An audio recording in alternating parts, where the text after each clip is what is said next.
ಸಿದ್ದರಾಮಯ್ಯನವರು ಈ ಹೈಕೋರ್ಟ್ ಆದೇಶದಿಂದ ಒಂದು ಸ್ವಲ್ಪ ವೀಕ್ ಆಗಿದಾರ ಅಂತ ಸರ್. ಭೇಟಿಯಾಗಿದ್ರಿ ಸರ್, ನಿಮ್ಗೆ ಅನ್ಸುತ್ತಾ? ತಾವು ಕೂಡ ನಮಗೇನ್ ಹಂಗ ಅನ್ಸಲ್ಲ. ಅಲ್ಲ, ಎಲ್ಲ ಸಚಿವರಲ್ಲಿ ಎಲ್ಲ ಒಂದ್ ಕಡೆ ಆತಂಕ ಇದೆ ಸರ್ಕಾರ ಅವ್ರೆ ಸಿದ್ದರಾಮಯ್ಯನವರು. ಅವ್ರು ಯಾಕೆ ವೀಕ್ ಆಗ್ತಾರೆ? ನಮಗೇನ್ ಹಂಗ ಅನ್ಸಿಲ್ಲ. ನೀವು ಈ ಕ್ಯಾಮ್ರಾ ಕಣ್ಣಲ್ಲಿ ಏನ್ ಬರುತ್ತೋ ಗೊತ್ತಾಗಲ್ಲ. ಅಲ್ಲ ಸರ್, ಈಗ 17 ಏನಲ್ಲಿ FIR ಏನಾದ್ರು ದಾಖಲಾದ್ರೆ CM ವಿರುದ್ಧ ಆ ಒಂದು ಸ್ಥಾನದಲ್ಲಿ ಗೀದ್ರೆ ಅವೆಲ್ಲ ಆಮೇಲೆ ನೋಡೋಣ. ಯಾಕಂದ್ರೆ ತಾವು CM ಆಗ್ಬೇಕು. ನಾವು ನ್ಯಾಯಕ್ಕಾಗಿ ಹೈಕೋರ್ಟ್ಗೆ ಹೋಗಿದ್ದೆ. ಮೂಡಾ ಹಗರಣದಲ್ಲಿ ಮಾನ್ಯ ಮುಖ್ಯಮಂತ್ರಿಗಳ ಪಾತ್ರ ಏನೂ ಇಲ್ಲ. ಅವರು ಯಾವುದೇ ಕಡತಕ್ಕೆ ರುಜು ಮಾಡಿಲ್ಲ ಅಥವಾ ಅವರ ಅಧಿಕಾರ ದುರ್ಬಳಕೆ ಅಂತಕ್ಕಂಥದ್ದು ಯಾವುದೂ ಕೂಡ ಆಗಿಲ್ಲ ಅಂತ ಹೇಳಿ ನಾವು ಅದನ್ನ ಹೈಕೋರ್ಟ್ಗೆ ಹೋಗಿದ್ವಿ. ಇವತ್ತು ನಿನ್ನೆ ದಿವಸ ಹೈಕೋರ್ಟ್ನಲ್ಲಿ ಅದಕ್ಕೆ ವಿರುದ್ಧವಾದಂಥ ತೀರ್ಪು ಬಂದಿದೆ. ತೀರ್ಪನ್ನು ಗೌರವಿಸ್ತೇವೆ. ಆದರೆ ಎಲ್ಲೋ ಒಂದು ಕಡೆ ನಮಗೆ ನ್ಯಾಯ ಸಿಗಲಿಲ್ವೇನೋ ಅಂತಕ್ಕಂಥದ್ದು ಕೂಡ ಮನಸ್ಸಿಗೆ ಬರುತ್ತೆ. ಮುಂದೆ ಏನು ಮಾಡಬೇಕು ಅನ್ನೋದ್ರ ಬಗ್ಗೆ ಈಗಾಗಲೇ ಮುಖ್ಯಮಂತ್ರಿಗಳು ನ್ಯಾಯಾಂಗದ ಹೋರಾಟ ಮಾಡ್ತೇವೆ ಅಂತಕ್ಕಂಥದ್ದನ್ನು ಕೂಡ ಸ್ಪಷ್ಟವಾಗಿ ಹೇಳಿದ್ದಾರೆ. ಅದನ್ನು ಮಾಡ್ತೇವೆ. ಆದರೆ ಮುಖ್ಯಮಂತ್ರಿಗಳು ರಾಜೀನಾಮೆ ಕೊಡಬೇಕು ಮತ್ತು ಅವರು ಅಧಿಕಾರ ಬಿಟ್ಟು ಹಿಡಿಬೇಕು, ಆ ಥರದ್ದೆಲ್ಲ ಏನು ಮಾತುಗಳು ಕೇಳಿ ಬರ್ತಾ ಇದೆ. ಅದು ಯಾವುದೂ ಕೂಡ ಆಗೋದಿಲ್ಲ. ಅವರು ರಾಜೀನಾಮೆಯ ಕೊಡುವಂಥ ಅಗತ್ಯನೂ ಕೂಡ ಇಲ್ಲ ಅಂಥೇಳಿ ಈಗಾಗಲೇ ಅನೇಕ ಜನ ಸ್ಪಷ್ಟಪಡಿಸಿದ್ದಾರೆ. ನಾನು ಕೂಡ ಸ್ಪಷ್ಟಪಡಿಸಿದ್ದೇನೆ.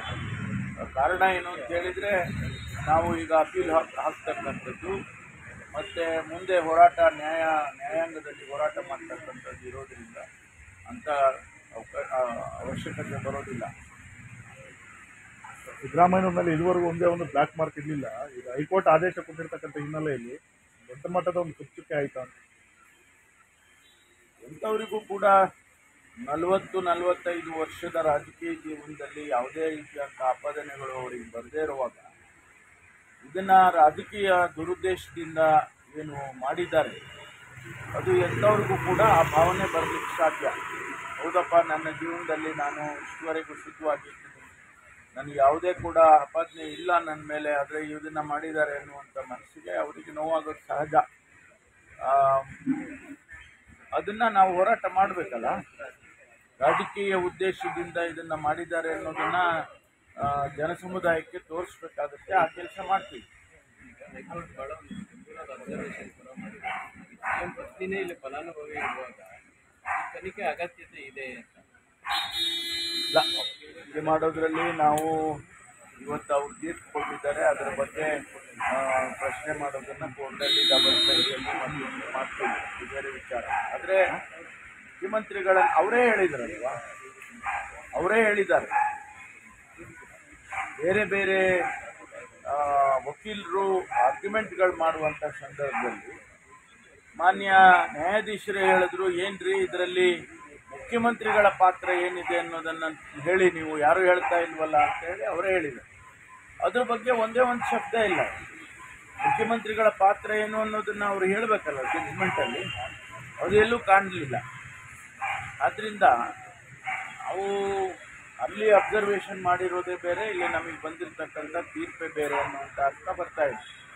ಅದಕ್ಕಾಗಿ ಇವತ್ತು ನಾವು ಮುಂದೆ ಏನು ಮಾಡಬೇಕು ಅನ್ನೋದು, ಡಬಲ್ ಬೆಂಚಿಗೆ ಹೋಗ್ಬೇಕಾ, ಆನಂತರ ಮುಂದೆ ಸುಪ್ರೀಂ ಕೋರ್ಟಿಗೆ ಹೋಗ್ಬೇಕಾ, ಅದೆಲ್ಲ ಮಾನ್ಯ ಮುಖ್ಯಮಂತ್ರಿಗಳು ಮತ್ತು ಅವರ ಏನು ಲೀಗಲ್ ಅಡ್ವೈಸರ್ಸ್ ಇದ್ದಾರೆ ಎಲ್ಲ ತೀರ್ಮಾನ ಮಾಡ್ತಾರೆ. ಇನ್ನೊಂದು, ಕ್ಯಾಬಿನೆಟ್ನ ನಿರ್ಣಯಗಳನ್ನ ನೀವು 2-3 ಬಾರಿ ನೋಟಿಸ್ ವಾಪಸ್ ಪಡೆಯಿರಿ ಅಂತ ಹೇಳಿದ್ರಿ, ಪ್ರಾಸಿಕ್ಯೂಷನ್ ಕೇಳಿದ್ರಿ. ಅವರು ಪಾಲಿಸಬೇಕು ಅಂತ ಒಂದು ಅವಕಾಶ ಇದೆ.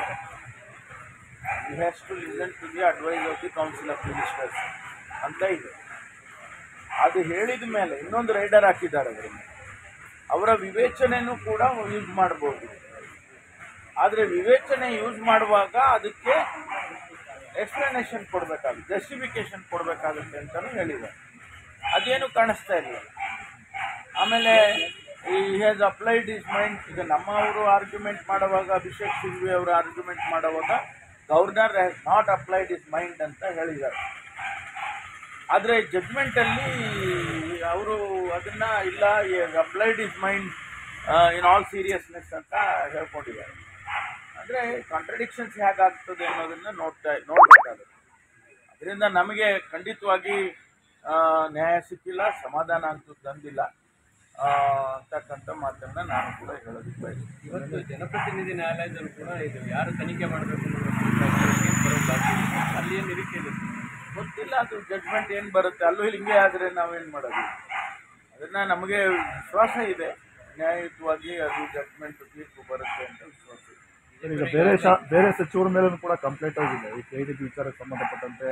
ಇದೆಲ್ಲ ಈ ಒಂದು ಆದೇಶದಿಂದ ಗವರ್ನರ್ಗೂ ಒಂದು ರೀತಿ ಬಲ ಬಂದಂಗಾಯಿತು. ಮತ್ತೇನೋ ನಿಮ್ಮ ಸರ್ಕಾರದ ಕೆಲವು ಸಚಿವರ ವಿರುದ್ಧ ಪ್ರಾಸಿಕ್ಯೂಷನ್ ಎಲ್ಲ ಬಂದಿರ್ಬೋದು, ಆದರೆ ಅದನ್ನ ಎಲ್ಲರಿಗೂ ಅಪ್ಲೈ ಮಾಡಬೇಕಲ್ಲ. ಮೊನ್ನೆ ಕುಮಾರಸ್ವಾಮಿ ಅವರಿಗೆ ಅಪ್ಲೈ ಮಾಡಬೇಕು, ಶ್ರೀಮತಿ ಜೊಲ್ಲೆ ಅವರಿಗೆ ಅಪ್ಲೈ ಮಾಡಬೇಕು, ಆಮೇಲೆ ನಮ್ಮ ಇವರು ನಿರಾನಿ ಅವ್ರಿಗೆ ಅಪ್ಲೈ ಮಾಡಬೇಕು, ಜನಾರ್ದನ್ ರೆಡ್ಡಿ ಅವ್ರಿಗೆ ಅಪ್ಲೈ ಮಾಡಬೇಕು. ಆ ಫಲ ಬಂದಿದೆ ಅಂತೇಳಿ ಬರೀ ಒಂದು ಒಬ್ಬರಿಗೆ ಮಾತ್ರ ಅಥವಾ ಒಂದು ವರ್ಗಕ್ಕೆ ಮಾತ್ರ ಮಾಡೋದು ಸರಿ ಕಾಣಿಸಲ್ಲ ಅಲ್ವಾ? ಅದು ನ್ಯಾಯ ಅಂತ ಅನ್ಸಲ್ಲ. ಆ ಕೇಸಲ್ಲಿ ಈಗಾಗಲೇ ಕ್ಲಾರಿಟಿ ಕೊಟ್ಬಿಟ್ಟಾರಲ್ಲ ಸರ್, ನನ್ನ ಹತ್ರ ಯಾವುದೂ ಇಲ್ಲ, ಅರ್ಜಿ ಎಲ್ಲ ನಾನು ವಾಪಸ್ ಎಲ್ಲ ಫೈಲನ್ನು ನೀವು ವಾಪಸ್ಸು ಲೋಕಾಯುಕ್ತಕ್ಕೆ ಕಳಿಸಿರ್ಬೋದು, ಆ ಕ್ಲಾರಿಫಿಕೇಶನ್ ಕಳಿಸಿ ವಾಪಸ್ ಕಳಿಸ್ತಾರಲ್ಲ, ಹಾಗಾದರೂ ನೀವು ಕೊಡಲೇಬೇಕಲ್ವಾ? ಕುಮಾರಸ್ವಾಮಿ ಅವ್ರದ್ದು ಏನು ಕಳಿಸಿಲ್ಲ, ಅವರು ಬೇರೆ ಇದನ್ನು ಕಳಿಸಿದ್ದಾರೆ. ಅದು ಕ್ಲಾರಿಫಿಕೇಶನ್ ಲೋಕಾಯುಕ್ತದವ್ರು ಕೊಟ್ಟಿದ್ದಾರೆ ಕೆಲವು ಫೈಲು ಅಂತ ಕೇಳಿದ್ರು. ಅದಕ್ಕೆ ಆ್ಯಕ್ಟ್ ಮಾಡಬೇಕಲ್ಲ. ಅವಾಗ ಈ ಏನು ಶಕ್ತಿ ಬಂತು ನನಗೆ ಅಂತ ಹೇಳಿ ಬಲ ಬಂತು ಅಂದ್ರಲ್ಲ, ಆ ಬಲನ ಅಲ್ಲಿಗೂ ಉಪಯೋಗಿಸ್ಬೇಕು. ಈಗ ಹೋರಾಟ ಮಾಡೋ ವಿಚಾರಕ್ಕೆ ಏನು ಬರೋದು? ರಾಜ್ಯಪಾಲರು ಈ ಪಕ್ಷಪಾತಿ ನಡವಳಿಕೆ ಪಾದಯಾತ್ರೆ ಎಲ್ಲ ಆಯಿತು, ರಾಷ್ಟ್ರಪತಿ ಭವನ ತನಕ ತೆಗೆದುಕೊಂಡು ಹೋಗ್ಬೇಕು ಅನ್ನೋದಿತ್ತು. ಈ ಪರಿಸ್ಥಿತಿ ಇನ್ನಷ್ಟು ಬಿಗಡಾಯಿಸ್ತಾ ಇದೆ. ಈಗ ಈ ತೀರ್ಮಾನ ನೋಡೋಣ, ಪಕ್ಷ ಏನು ತೀರ್ಮಾನ ಮಾಡುತ್ತೆ. ನಮ್ಮ ಅಧ್ಯಕ್ಷರು ಶಿವಕುಮಾರ್ ಅವರು ಇದ್ದಾರೆ, ಅವರು ಮತ್ತು ಹೈಕಮಾಂಡ್ನವರು ಏನು ಸೂಚನೆ ಕೊಡ್ತಾರೆ ಅದ್ರ ಮೇಲೆ ಮುಂದುವರಿಯುತ್ತೆ ನಮ್ಮ ಹೋರಾಟ. ಅದ್ರ ಮೇಲೆ ಮುಂದುವರಿಯುತ್ತೆ. ಬಿಜೆಪಿಯವರು ಈಗ CM ರಾಜೀನಾಮೆಗೆ ಆಗ್ರಹಿಸಿ ರಾಜ್ಯಾದ್ಯಂತ ಹೋರಾಟ ಕರೆ ಕೊಟ್ಟಿದ್ದಾರೆ. ಕರೆ ಕೊಡ್ಲಿಕ್ಕೆ ಅವ್ರ ಉದ್ದೇಶನೇ ಅದೇ ಇದೆಯಲ್ಲ. ಅವರ ಉದ್ದೇಶನೇ ಮುಖ್ಯಮಂತ್ರಿಗಳು ರಾಜೀನಾಮೆ ತಗೋಬೇಕು ಅಂತ ಇರೋದ್ರಿಂದ ಅವರು ಹೋರಾಟ ಮಾಡೋದ್ರಲ್ಲಿ ಆಶ್ಚರ್ಯ ಪಡುವಂಥದ್ದು ಏನಿಲ್ಲ. ಆದರೆ ನಾವು ರಾಜೀನಾಮೆ ಕೊಡೋದಿಲ್ಲ, ಯಾವ ಕಾರಣಕ್ಕೂ ಕೊಡ್ಕೊಡ್ದು ಅಂತೇಳಿ ನಾವೆಲ್ಲರೂ ಕೂಡ ಮುಖ್ಯಮಂತ್ರಿಗಳಿಗೆ ಒತ್ತಾಯ ಮಾಡಿದ್ದೇವೆ. ಅವರು ಯಾವುದೇ ಕಾರಣಕ್ಕೂ ಕೊಡ್ಕೊಡ್ದು. ಸರ್, ಇನ್ನೊಂದು 17A ಮಾತ್ರ ತನಿಖೆ ಆಗೋದಕ್ಕೆ ಹೈಕೋರ್ಟ್ ಆದೇಶ ಮಾಡಿರ್ತಕ್ಕಂಥದ್ದು. ಮತ್ತು 218 BNSS ಮತ್ತು 19 PCI ಅಪ್ಲೈ ಆಗಲ್ಲ ಅಂತ. ಆ ಟೆಕ್ನಿಕಲ್ ಡೀಟೇಲ್ಸ್ ಬಗ್ಗೆ ಕ್ಲಾರಿಟಿ ಅವ್ರಿಗೆ ಮಾತ್ರ ಇರಬೇಕಷ್ಟೇ. ಇದು ಯಾವ ರೀತಿ ಆ 17A ಅಪ್ಲೈ ಮಾಡ್ತಾರೆ, ಯಾವ ರೀತಿ 218 ಮಾಡ್ತಾರೆ, ಅದನ್ನು ಟೆಕ್ನಿಕಲಿ ಅವರು ಕ್ರಮ ತಗೊಳ್ತಾರೆ. ಅದನ್ನು ಕಾಯ್ದು ನೋಡೋಣ. ಬಹಳ ಗಂಭೀರವಾಗಿ ಅದನ್ನು ತಗೊಂಡಿದ್ದೀವಿ. ಯಾಕೆಂದರೆ ಇಡೀ ಬೆಂಗಳೂರನ್ನೇ ತಲ್ಲಣಿಸ್ತಕ್ಕಂಥ ಒಂದು ಮರ್ಡರು ಆಗಿದೆ ಅಂತ ಅನ್ನುವಾಗ ಸ್ವಾಭಾವಿಕವಾಗಿ ನಾವು ಪೊಲೀಸ್ ಇಲಾಖೆಯಲ್ಲಿ ಅದನ್ನು ತುಂಬ ಸೀರಿಯಸ್ ಆಗಿ ತಗೊಂಡಿದ್ದಾರೆ.